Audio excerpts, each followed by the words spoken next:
2 and 1.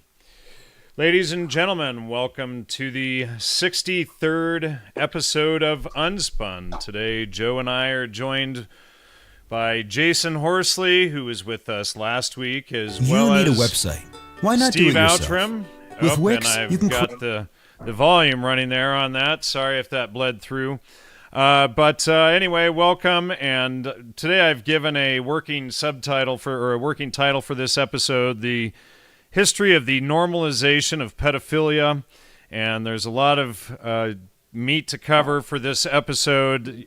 Jason's research is very in depth. I've also been wanting to cover a lot of this research with Steve and overlapping ideas and directions. So, Steve, welcome to the show as well.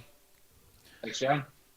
And also support the show, Caesar's Messiah, my website, gnosticmedia.com. Jasun Horsley, what is your website again? Horticulture.com. And Steve is Burners Me. Yeah, burners.me. And so all of us are out there, but anyway, welcome. Also welcome the listening audience. This is a live broadcast. All right, so where should we begin this week? Well, I mean, I thought that the conclusion last week, we really hadn't completely got through all of Jason's material. Absolutely. There's so much of it.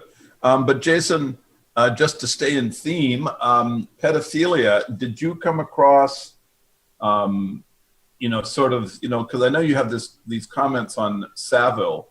Was there anyone else that you found that is, connected into the hidden world of pedophilia that the British aristocracy seeming to engage in? I think the main lead there is the Pedophile Information Exchange, which was the movement in the 70s, which came out of the National Council for Civil Liberties, which I mentioned last week. So that was to do with progressive leftist politics and sexual freedom and the rights of minorities, and themes that are very familiar to us today with transgender and what have you. And the Pedophile Information Exchange, well, without going into all the names and dates and stuff, because that would take forever, their basic aim was to either reduce the age of consent to 4 or abolish it entirely.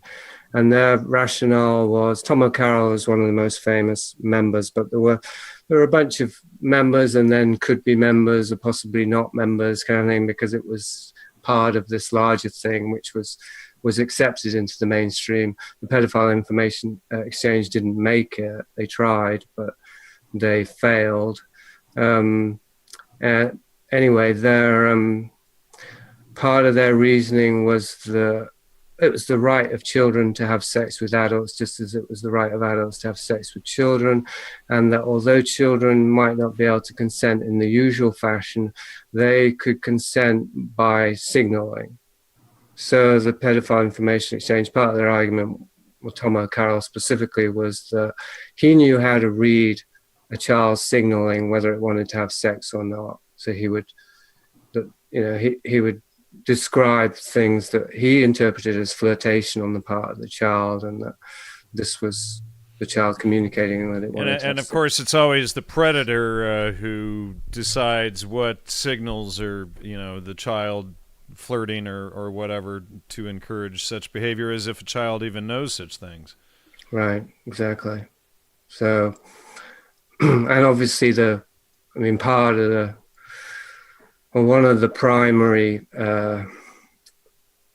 tenets of this drive was to completely refute the notion that having sex with children was in any way harmful. And you'll find that, you probably looked into this, Jan, with Margaret Mead, and I don't know about Gregory Bateson, but certainly Margaret Mead wrote about it in her anthropological work, like having sex with children, how it was perfectly normal in these cultures and whatnot. Well, absolutely. Well, she studied under Bronislaw Malinowski, of course, whom we brought up last week, and then Also, who studied under Malinowski was Wilhelm Reich, who then published, about the sexual liberalization of children based on Malinowski's work, The Sexual Life of Savages. They basically took the Trobador Islands and said, okay, here's the sexuality of these islands as per whomever, I guess it was Malinowski, was the anthropologist on the island. And then based on this one instance, all the world's sexuality needs to be this, right? So that, so your children need to have the same sexuality, but apparently Reich had fudged a lot of Malinowski's citations. And I have both Reich and Malinowski's books. I have not gone through and verified the citations yet. That is something that I've been meaning to get to, but I've read like reviews on Amazon and other places where people have pointed out that he did indeed fake them. So I just want to go through, and if I can find, a good handful that he's faked, then we absolutely know for certain that he's, selling this false agenda. Mm-hmm. So anyone else want to chip in at this point? Well, I think that we should make the distinction between pedophilia and what I believe is called hebephilia, which is the love for teenagers.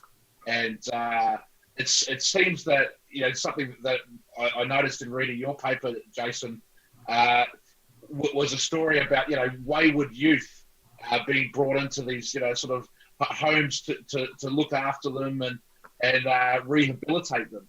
And I keep coming across these like wayward youth, like I've mentioned before, Justin Briley, who appears to have recruited Neil Cassidy and introduced him to Allen Ginsberg, letting him become part of the Beats, and also recruited the CEO of Lockheed Martin, both when they were 15-year-old troubled teens in Denver. And in many of, one of the Burning Man founders he was a 16, 15-year-old homeless teen with a juvenile warrant out for him when he first came across the people in the community. So, I wonder if there is some sort of tie-in with these homosexual cults and their need to recruit wayward youth who they then groom to become the future members.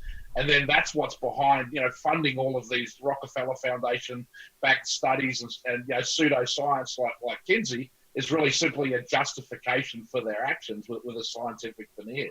Right. Well, so there's two things going on here. There's many more, but two things that are very key. One is that you have these people with these sexual proclivities and they want to justify their behaviors and they want to implement them and create the environments that they can have sex with children, or worse. There's a lot worse than just having sex with children, as everyone here knows. And then on the other hand, there's the actual program of traumatizing children and the agenda behind that. Like there are specific results that are being brought about through sexual traumatization of children. And so one of the things that I'm always coming up against is like you were saying, Steve, with the different definitions of what we're talking about here. They're not very clear. Like in my 20s and 30s, for example, I used to think that having for an adult or a 30-year-old or whatever to have sex with a 14-year-old girl, say there was nothing wrong with that because it was just part of nature, which of course is what they're arguing now. And so the point I'm making here is it's a very unclear area. Like it's very hard to say exactly, what's appropriate and what's inappropriate unless you go to an extreme, like the pedophile information exchange went to an extreme, and then it's pretty damn clear, even though they were trying to argue that there was no harm in that. But for most of us, it's kind of like, well, how do we actually approach this in a way that we can demonstrate that there's something wrong here without falling back on moral, agenda, moral criteria? Because, nature it does trump morality. Like we can't impose morality onto nature. And so my answer to that is looking at the actual effects of sexual abuse of children, and how that is part of the motivation of these groups and these individuals, because they know full well the harm it does. They know full well the damage it does, and it serves their purposes, both to do that and to conceal the fact that it's doing harm, and to create, push this agenda that, like Richard Dawkins says, no, it happened to me, I'm fine, look at me, I'm Richard Dawkins. Like, But then that could be an argument against him as well, depending on the angle. One thing that struck me in my research about secret societies is that a lot of them do seem to be men only, and there are definitely women only ones out there, but much harder to find out information about them. Yeah. And these men only groups, and that includes organisations like the Jesuits and the Vatican as well. You don't have this concept of primogeniture, which is the firstborn son inherits the wealth, or daughter in some societies. And so if you look back in the history of say, Western Europe over the last 1,000 or 2,000 years, you've got all these kings and queens and noblemen living in their big castles. And then you've got the church almost like a sales force, coming in, trying to cut a deal with them. So listen, instead, maybe you don't have a kid, or maybe you do, but your kid's no good. When you pass away, give all your lands, etc., to the church, and then you've got a place assured for you in heaven. And many did, signed up, gave those lands away, and then there's no children. So the organisation is selecting an heir. And in the secret societies, I think it's very much like that as well. It's been one of the keys to the power of groups like Skull and Bones, is that because there isn't really any blood-driven successor, as far as we know, it seems like this, they can be interchangeable and replaced, and therefore, how can you ever remove this structure from the planet? What are your thoughts on that, Joe, having tracked secret societies back to the tech time? Oh, gee. The rules would be different, I think, from one to the next. And also they would be different based on the levels. I think that, the different individuals would be in. At the very top, I don't think there are any sort of rules whatsoever. I think that basically they just assume that everything belongs to them, and if they want it, they just take it. So it would just depend on where you are. Skull and Bones, I look at, like what I do is, I think most of these things are simply related to Freemasonry, and they had to create new versions of the secret society. So you get Bilderberg, you get Bohemian Grove, you get Skull and Bones, but they're all related. And that's why I've always been, for so long, I've been saying we need a DNA database.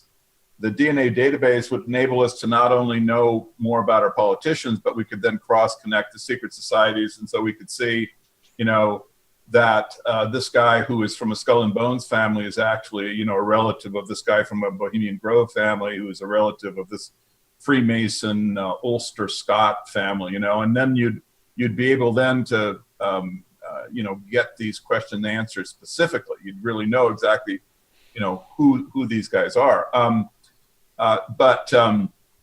The reason that they have to do the rebranding is because if they just kept it as Freemasonry, it'd become too visible.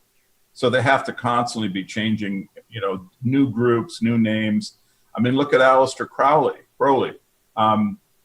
His bizarre Satanism is a new form of Freemasonry, but I'm sure that as you progress through Crowley's system, you'd end up under the control of just a very generic, straightforward Freemason structure, So, well, Crowley, I just learned today he was initiated into the Order of the Golden Dawn in a Masonic lodge. So, yeah. That suggests that the Order of the Golden Dawn itself was that was a Masonic order.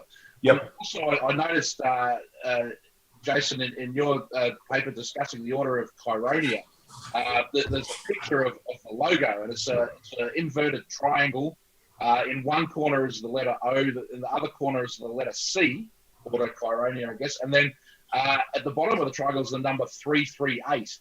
And that sort of made me think of 322, the skull and bones number. And Right. it's just a pretty clear sign to me that this is just yet another Masonic lodge. And I don't know if you want to describe what that is to the audience, or if you like me to take a crack at that.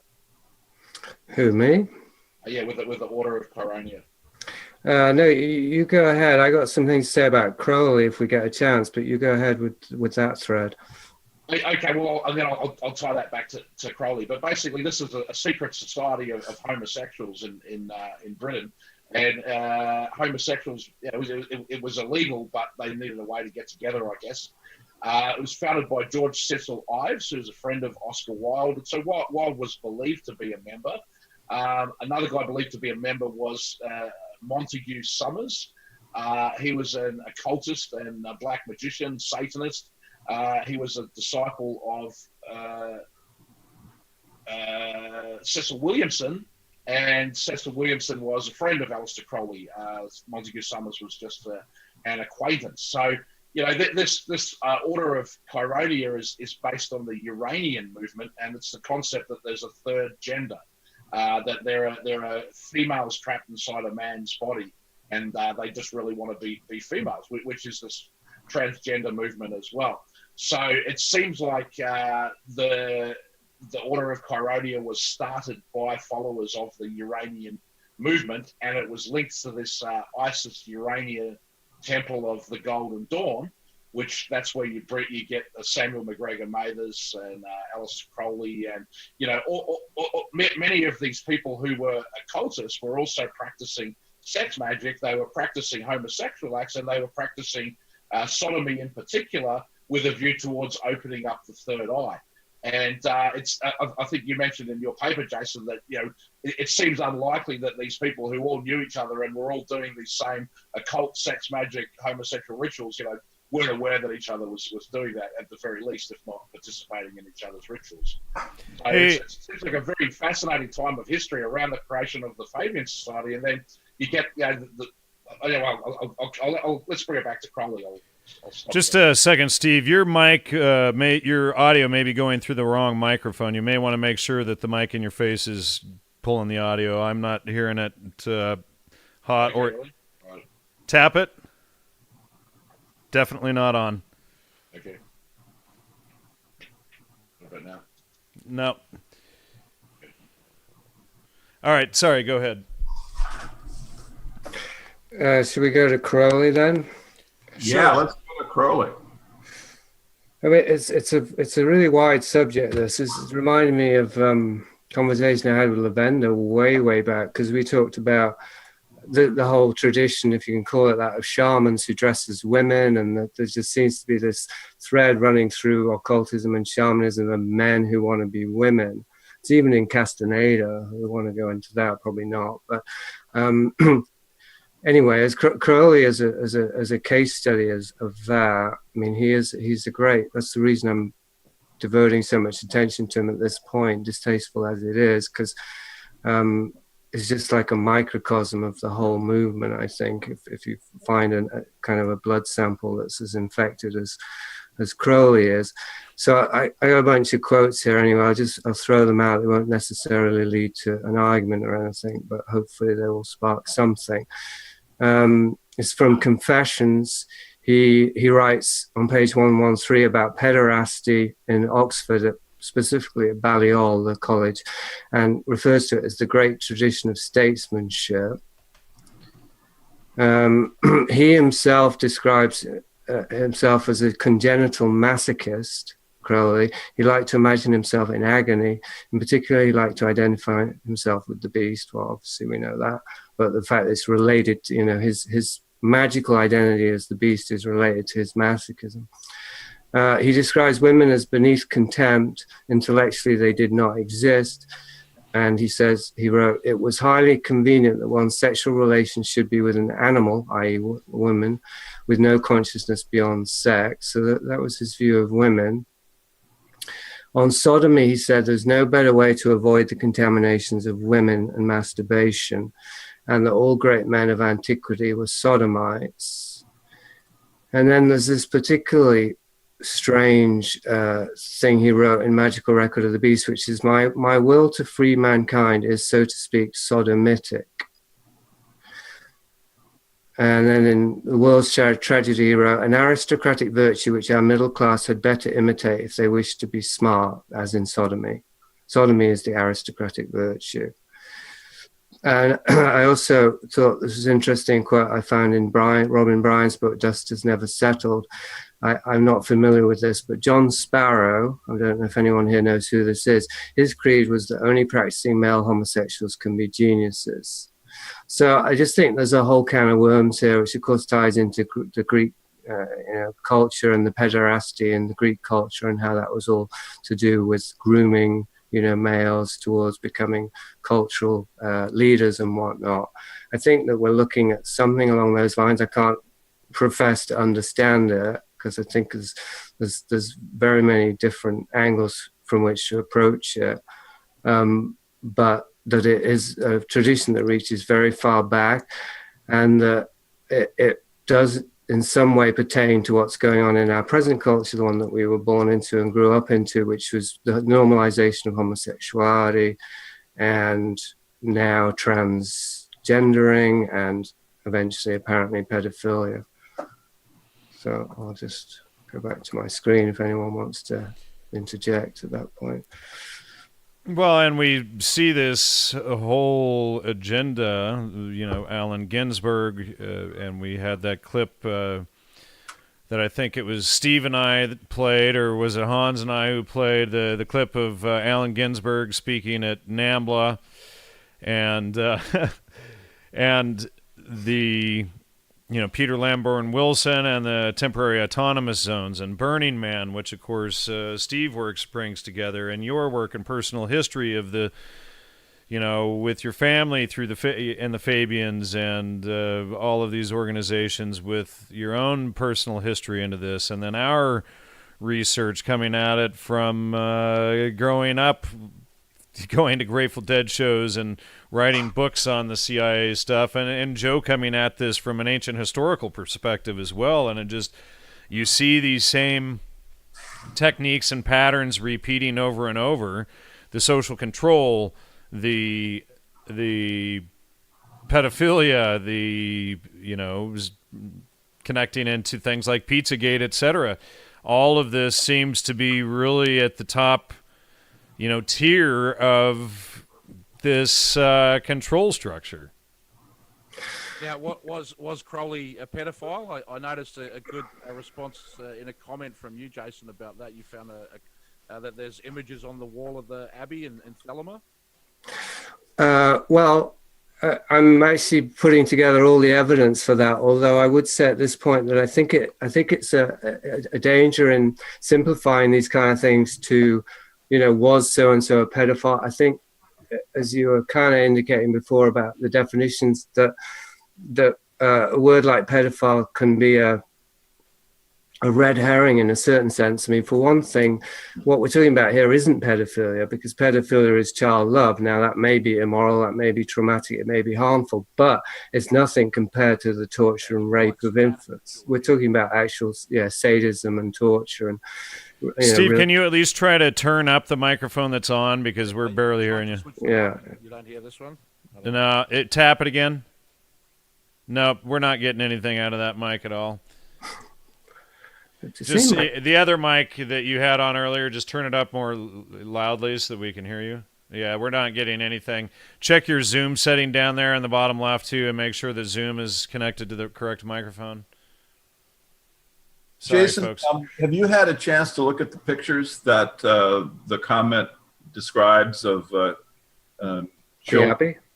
Yeah, at Thelema Abbey. Yeah, there isn't. I haven't found any images of the Abbey. I mean, it may well be that there was artwork, but that doesn't make a very convincing case to the people who are already bought into the Crowley mythos. I'm looking for something that's a lot more persuasive. And sure. As you and Jan have found out, it's really with this kind of stuff, one rarely finds a smoking gun. The way to go is to just gather so much circumstantial evidence that at a certain point it becomes overwhelming. And with Crowley, it's actually been pretty easy. And some of it is remarkable by how it's just incredible it's been overlooked, because it's so damning, it's so suggestive. And actually, as I said on my recent podcast with William Ramsey, one of the big clues or kind of red flags is the fact that it gets ignored. Like that there are things that Crowley has written, there are things that have been written about Crowley which are so potentially damning, and they don't get picked up by any of the other scholars. They just like soap bubbles. They just appear and then they burst, and it's really bizarre, and it's a pretty strong case for an orchestrated effort to maintain Crowley's image as intact as it is. Right. Not that it's the best one, but I think they don't want it to lead to basically questioning the relationship between Crowley and the current pedophilic scandals.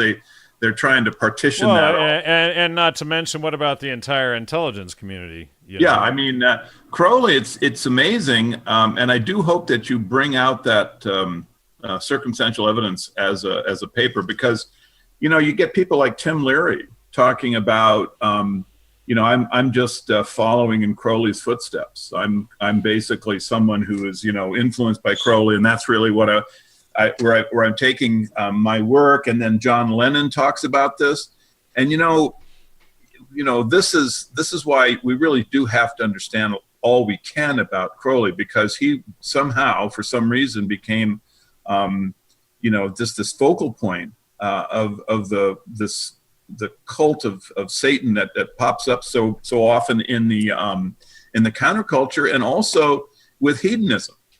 Do what thou willst. So the more we know about Crowley, the better. And when you mention that people are overlooking it deliberately, seemingly, that's really an important thought. That's a very, very important thought. And so good luck with your research. I hope to read the paper as soon as you get it out. Mm-hmm. Well, when I was talking to William Ramsey about it, I used the term the instrument of the aristocracy, and we talked about how Crowley,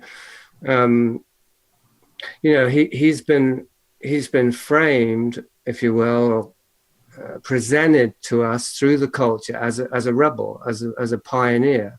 Yeah. But all the evidence suggests, and it isn't particularly hidden either, that he was part of the aristocracy, part of the elite, and that he was assigned this role of whatever we're going to call it, introducing these values of do what thou wilt and everything that implies to the culture.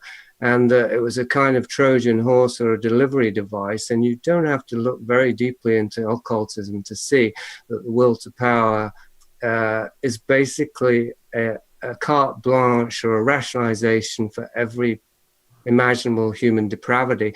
And that was Crowley's philosophy. It was transgression, liberation through transgression. Yeah, I agree completely. I think Crowley was, basically, was created to damage culture. I mean, to me, he's a completely artificial lifetime actor. He's as fake as, Gordon Wasson. He was just created and became this public phenomena because above him, individuals wanted to introduce a very depraved, kind of theology. And you have to remember, like someone like Crowley, there's not a lot of people that are close adherents of Crowley, but look at the general influence. Yeah. How powerful that is. Look at Marina Abramovich and spirit cooking, right? Which our elites engage in. And we saw all these celebrities and films engaging in these spirit cooking dinners that she puts on. I mean, that's all Crowley. That's just the cake of light. That's his ritual. And so, he's been very effective and has had tremendous cultural potency in terms of debasement. And so I think that's what you're dealing with him. I just don't see him as a sincere person. He's just weaponized anthropology, very cleverly designed, and he's just there to hurt our culture. Yeah, how's my audio now? Much better. Yeah, much better. So, where did Crowley get all this from? And his parents were in this exclusive brethren. That's a cult. And I believe before that, in his ancestry, they were Quakers, and they came back to England from the UK. These Plymouth Brethren that went across and then returned. But Crowley went to Cambridge. He was at Trinity College, and John Dee went to the same college. Alan Turing, another very famous homosexual, went to Trinity College. And I say famous homosexual not to dismiss any of the contributions that Alan Turing made to computing, but because I recently went to the UK, I went to a visit to Bletchley Park, where all of the great World War II cryptography was done. And the museum there is a shrine to Alan Turing and his hero-ness of the LGBT movement. There are gigantic rainbow-coloured Google signs all over Bletchley Park and big billboards about how Alan Turing was a homosexual. Now, what the hell does that have to do with cryptography? I mean, it's a clear example of how companies like Google are promoting this LGBT agenda. And Crowley, perhaps he was promoting that agenda. He seems to me really have been promoting a libertine agenda, as Joe says, cultural debasement, I guess a more broad, attack on humanity, attack on civilization. And certainly it looks to me like an attack from the elites against the working classes, with the destruction of the middle class, if that ever existed in the first place. That seems like the agenda, and so the unit is really part of that of keeping the masses down, so that the feudal lords can rule from their castles and justify whatever depravity they want, because there's a steady stream of people trying to rise up the ladder by indulging in it. Yeah, I think it's a good distinction to make between an attack on humanity versus an attack on culture, and use debasing culture. Well, I mean, particularly through the work of people like Jan, and I like to think myself as well, it gets harder and harder to see anything positive about culture. Like to what extent? It's not. It's not the culture per se. It's the. I mean, then you start sounding like a nut like Terrence McKenna working for the CIA. I know. It's like where's. But it's not the culture really per se. It's the overarching structure, the control system, the elite pederasty, and these connections within it. And I sent you a couple of emails today that kind of possibly allude to more of these ideas we should probably go into one of these days. But the Mirana Abramovich screenshot I showed a bit ago tells a bit about it. But it's her holding this this infamous it's her in the infamous photograph holding the faggot, the bundle of sticks and twigs, with Jimmy Comet from Comet, Pizzagate, whatever. They're all making a joke about her. It's clear that it's an inside joke, and then this is leveraged into fascism. Once you understand what a fascist is, you can begin to see how one is maneuvered into the other. And so there becomes this whole underlying theme of this, weaponized faggot, essentially. It's a lot to go into without the symbols and photographs. I suppose I should see if I can show Abramovich's photo there again. I wonder if, as you discovered, Jan, that Crowley was on Esopus Island and he was, painting "Do What Thou Will" on the rocks. Was that spirit cooking, that he was inviting the nearby, moguls of the Poughkeepsie Yacht Club to, come across to this crazy English guy's island and do some spirit cooking? Right, and in the Vanderbilts, they had to swim across a couple of 100 yards to get over there to Esopus and join Crowley's little party. It's very possible. Who knows? We don't have photographs and whatnot of the history, but you have all these elite families with their mansions right on the side of the Hudson right there, and they've got their yachts, and the yacht club is right there.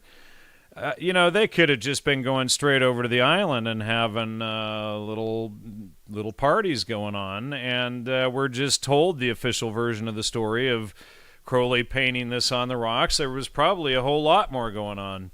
Why would Crowley pick that location? I mean, Well, he was an intelligence agent sent there to spy on, who was coming and going. Sure, and then you have the elite. Oh, come on, what's the name of the military academy? Right, a few West minutes Point. down West Point, right down the river there, and Getting his orders. I mean, looking off of Vanderbilt's deck, you're looking straight down onto Esopus Island, not, more than several hundred yards off. I mean, as straight as the bird flies, it may be, 500 yards or so, but it's, it's not that far. A good swimmer could swim across that in 5 minutes, I think. Another thing about Crowley that I've looked into that I saw you touched on as well, Jason, was his relationship with Winston Churchill. That they did know each other. Some say they were friends. I haven't been able to substantiate that, but it seems that they were, at the very least, acquainted with each other. And Churchill seems to have been an occultist as well. He was in the Ancient Order of Druids, for example. Yeah, he was heavily influenced by H.G. Wells as well. I just found out recently. Right. Who, of course, was excuse me, they get mixed up. Aldous Huxley's mentor. Right. Yeah, and a huge Freemason, right? So, Wells is easy to understand. His the book Wars of the World, War of the Worlds, yeah. Worlds, yeah. I mean, it's there's all of this, pretty thinly veiled Freemason symbolism in it. The beast in the pit coming up. This is, their apocalypse.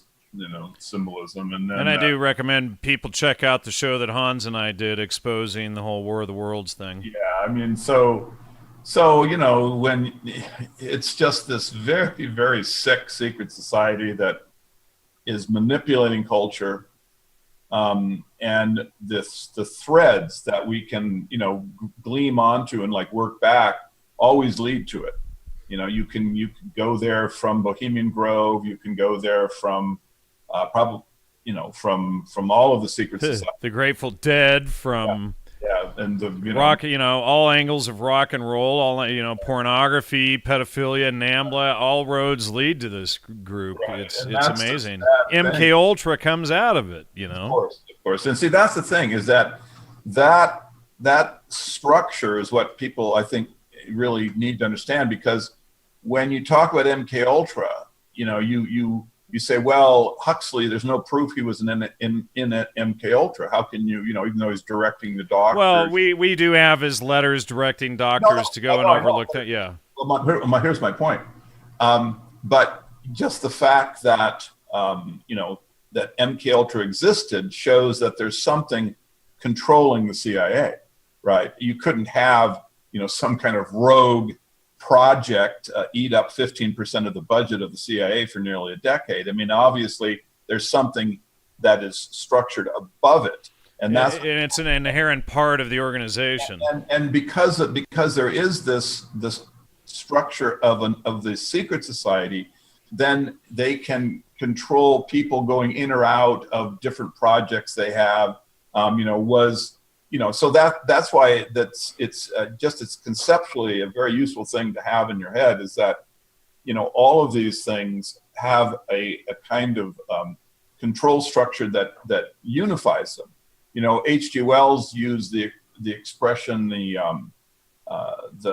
all of the different conspiracies. I don't have it in my mind, but open conspiracy. The open conspiracy that was everywhere, right? And this is really what you're dealing with is just a secrecy wall behind which there is control.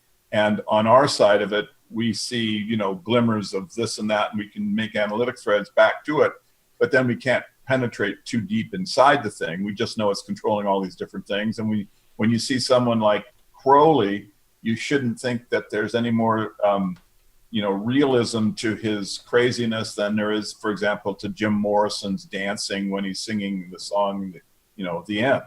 I mean, both of these things are just different aspects of culture control.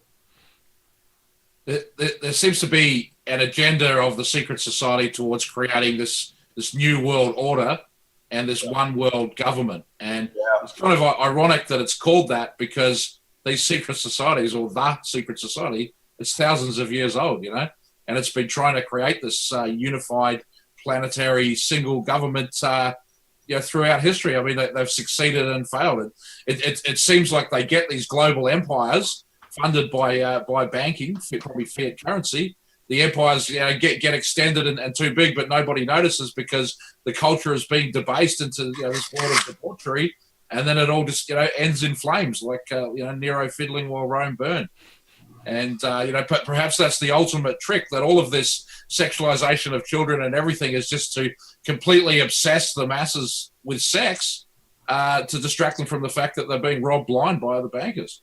Yeah, exactly, and also being slow motion genocided. Yeah, because with all it's definitely soft kill. Yeah, they don't need to do a hard kill, which would be very difficult to do. They're just basically shaping the population to the way they want it through all of the toxicity, and I think through the vaccines. I mean, there's just no end to the mischief that they're doing in terms of culling the breeding pool, and that's why the eugenics movement, the birth control movement, the Planned Parenthood, these are such fruitful areas for research, because they are related, and I think there is a hidden agenda in back of all of them.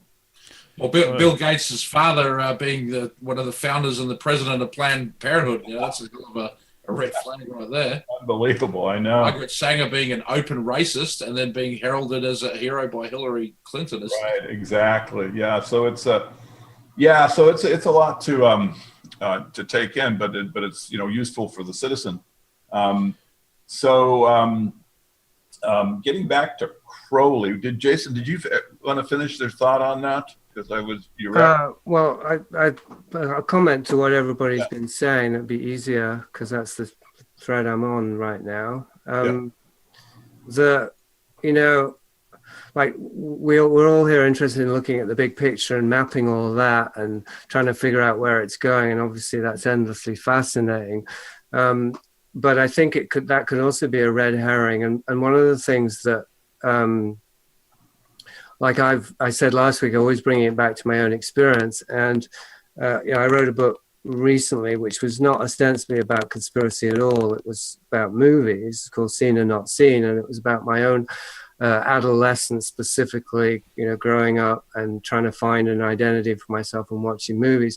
And also, this was a period that I was discovering some very dark imagery through video nasties. I grew up in the period when the video nasties were a big thing in England, and they were being banned and they were hard to find. And I was exactly at that age, 13, 14, adolescents, looking for forbidden, fruits and what have you. And I got sucked into that.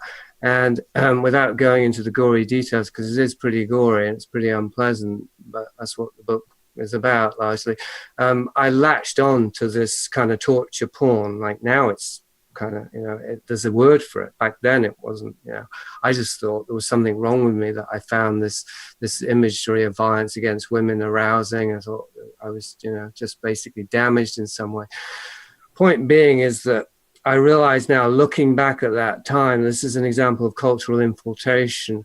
I did an enormous amount of damage to my libido that way, by actually latching onto that imagery and using it for sexual stimulation.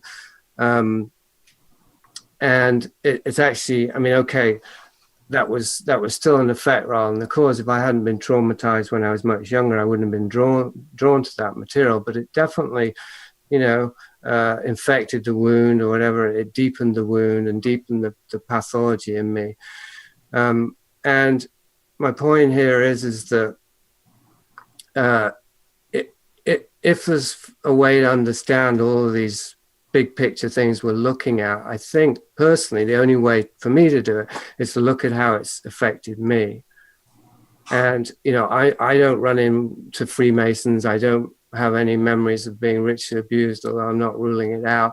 I don't have, I see you've read my paper, so I have more than most people some sort of direct experience, but I still don't have a sense of how of what's going on behind the scenes and what the goals are. But one thing I absolutely know from my own experience is that my own sexuality was hijacked. And I think that's my sense of a unified field theory of what's being done here through the culture is like a concerted effort to hijack and damage and distort our sexuality, because I think that sexuality is key to being in our bodies and being embodied is key to autonomy. Like, to be really autonomous as organisms, we need to be at home in our bodies and responding instinctively and intuitively to our environment, and not turning to culture or teachers or leaders to direct us. So I think that that's the main focus of the attack here, is on each of our individual sexuality, how to hijack it, how to damage it, how to wound it, how to distort it, how to create shame around it. And, you know, once that's been achieved, everything else kind of falls into place. How do you protect yourself, or how would you suggest, like, parents with the children protect them from the assault? Is it specific enough that you can generalize about it? In other words, you know, it's not, you know, culture to culture or country to country. I mean, do you think that the overall project has principles that can be generalized, talked about? Yeah, I think I do. I mean, I guess again, it's like we can only really talk about our own experience there. So, and I'm not even a parent, so I'm hardly in a position to advise a parent.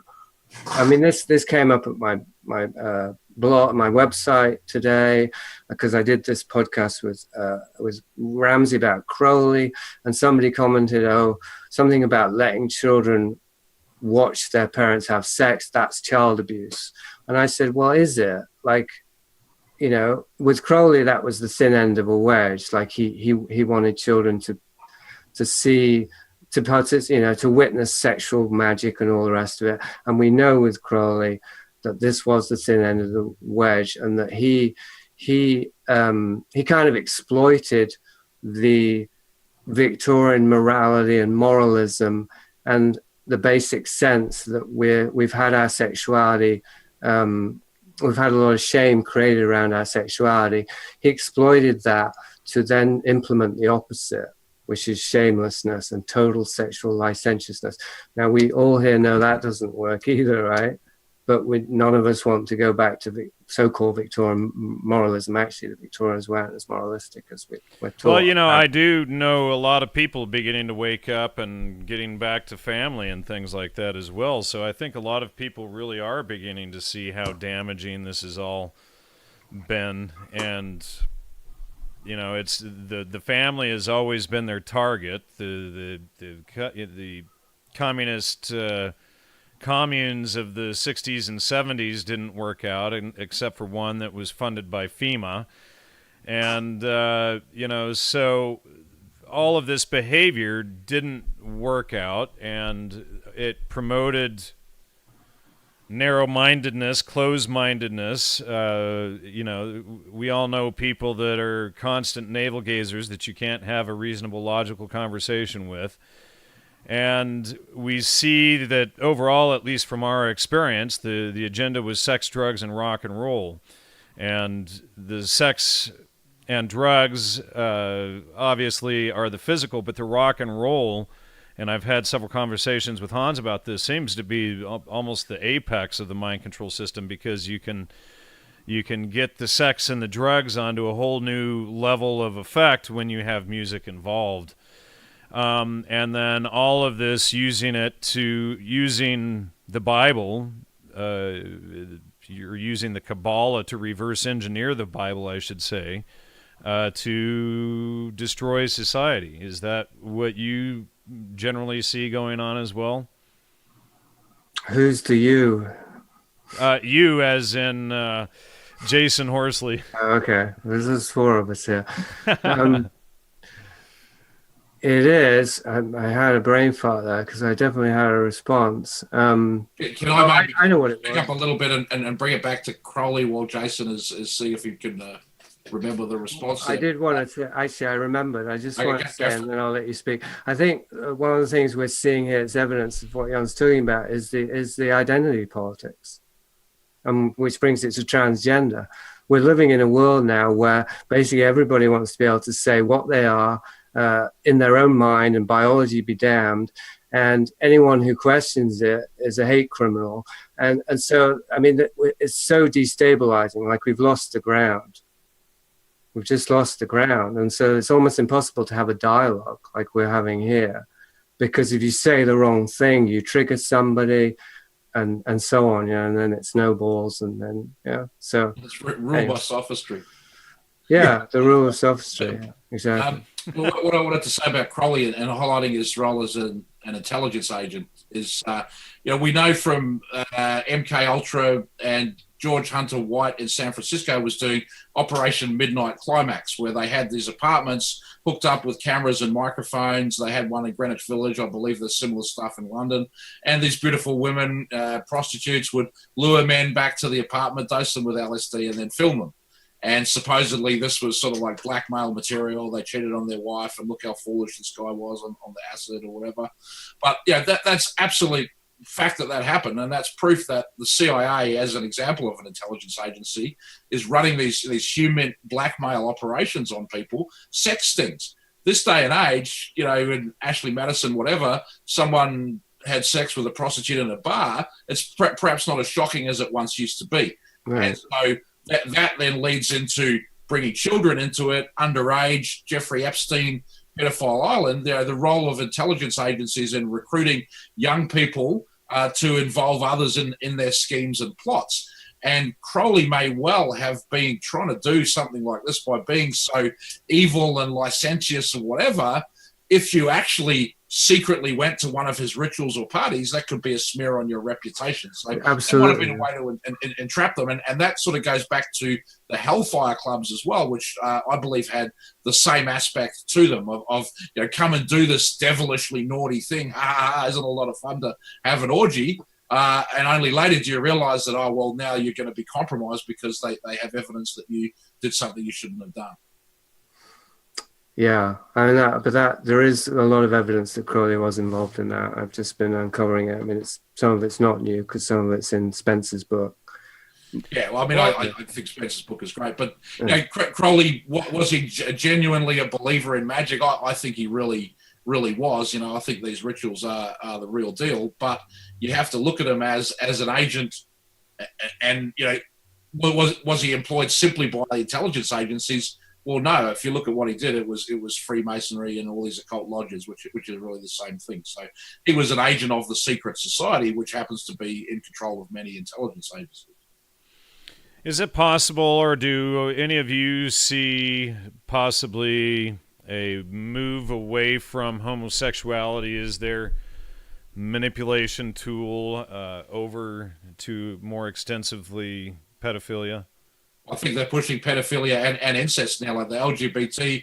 They got the gay marriage through. So it obviously wasn't about gay marriage, because now this agenda of incest and pedophilia is being pushed. And I say most of the gay people I know are absolutely against that. So where the hell is that coming from? It seems to be these same movements. So it suggests there was something underlying it all along. But you just see all the Hollywood shows that have, Game of Thrones, for example, incest storyline, like Ray Donovan, incest storyline. Like why all of a sudden do the major top Hollywood shows suddenly all have this incest, and then pedophilia? Then I also hear that bestiality is on the rise. Like, this is the absolute decline of civilization. And they're laughing all the way while they do it. Yeah, they are. Well, hopefully we see the massive demise of the mainstream media here as quickly as possible, but the rate at which they've taken over, the intelligence community has taken over the alt media as well, it leaves us wondering. I mean, there's a handful of shows like this out there that are left that are even going to expose any of this stuff. So what's going to happen when the MSM finally collapses? That's a good question. It's going to collapse. The believable percentages and the percentage of the population that actually think that mainstream media is real is declining very rapidly. I saw a recent statistic of 33%, and like 17%, something would be just the absolute zero. Basically, you can't get, because 70% of Americans believe in Bigfoot. So 33% is getting pretty close to zero, and the people who are getting information through the alt media is the other side of that. It's skyrocketing. So but at the same time, the intelligence community knows that, and that's why they've co-opted so much of it, from the get-go. Absolutely. But in the transition, there is opportunity, you see, because now shows like this can actually get thousands and thousands of people that listen to it. Podcasts can exist, with analysis that can basically break up a lot of the control structure that people have. I think 911 is another, really tough situation for the secret society, because I know that the recent statistic I saw was over 50% of Americans don't believe the government story now. And have you seen the video of Trump questioning 9/11 on the day of it, saying it can't happen? Yeah, so you see, it's sort of like, that just sits out there festering in people's minds, and it definitely is eroding confidence in mainstream media. So, I mean, of course, they are just very energetic to try to, get their puppets in positions of, dominance in the alt media, but it's tough. I think there's a lot of people coming forward with authentic attempts to analyze history and analyze our culture. And, there's just something about telling the truth. People can kind of tell when they have a sense about that. I think that, as people become skeptical and they go into the alt media, I just think that now that there's so many people who are, authentic researchers that are trying to talk about these problems in the media, that it's just going to grow. In fact, I was talking on a show a few days ago, and I was saying, the trajectories are really heading for a collision, because I don't think you can get 3 or 4 million people in a country like America that are absolutely clear on what the secret societies of its existence and how it controls things, because that is just too large of a number. And yet I think we're going to get there within a year, and then what are they going to do? Well, they're going to put Beyonce and Katy Perry on the Super Bowl going, Illuminati, they're going to try. Good luck. Good luck to them. I think that as they get exposed as well at the same time. Yeah, exactly. So I don't know. These are interesting times, my friends. We're going to see. But I think it's our responsibility to just push as hard as we can over the next couple years, because this is the time when there's a chance, that all of this control that these guys have been building up over our minds, for hundreds of years, we have a chance to expose it. Does anyone here wonder if that maybe I was going to say a coming out party would not be the right way to put it, but if our handlers or our social engineers are confident enough at this point to feel that they can pretty much expose their designs, because there's nothing anyone's really going to do about it. I mean, and when I say do, I don't know what that means, whether they're afraid of an uprising or whether it's just to do with, an internal. At the same time, they do seem to be very afraid of this show getting viral. I mean, we see them messing with view counts. Steve and I watched them rolling back our numbers, filing false copyright claims to have videos removed, all kinds of stuff. So, they're definitely anxious about this stuff. I mean, if you think like 10,000 people watch Steve's and my series, that could easily infect the whole Burning Man community in, in 1 or 2 years. Of course, there's different agendas, aren't there? I mean, there's financial and then there's different levels of power. But I can certainly see that. I mean, social engineering is definitely about controlling the flow of information, perception management, all the rest of it. So they would have to regulate, a show like yours or not, whatever it is, just all the different variables, because they see a spike there, they know there's going to be a corresponding reaction over there. So, okay, we've got Just so you know, we have about a minute left here. It's going to be tough for them to control. Yeah. Steve, did you have something to add there, Steve? Just on the YouTube, view counts being manipulated. I think more and more people are waking up to that this is going on and that this is being applied to all kinds of videos, Facebook as well. The tech companies, they seem to be coming out and saying, okay, yeah, Facebook, Reddit, Twitter, Google, we censor the news feed, we tailor it to each individual. Sorry, but that's it. That by saying that they do it, well, everyone keeps using it, so they got away with it. Done. There goes all of our freedom and privacy. Right. All right. Anything left to add? We have a few seconds left. Did you want to give out your website again there, Jason? It's horticulture.com/limitless. The podcast with William Ramsey this week probably will be interesting to your listeners. And Steve? Burners.me, BURNERS.me. Joe? CaesarsMessiah.com. And listen, I want to thank Steve and Jason. It's just absolutely wonderful to be in an exchange with you guys. I really do appreciate it. Thanks, Joe. Awesome talk. I appreciate it. Next week, I think we'll be having April Bowden on to be discussing vaccines. That should be a great show. So take care, everyone, and good night, and see you next week. Bye-bye. Bye-bye. Bye, guys.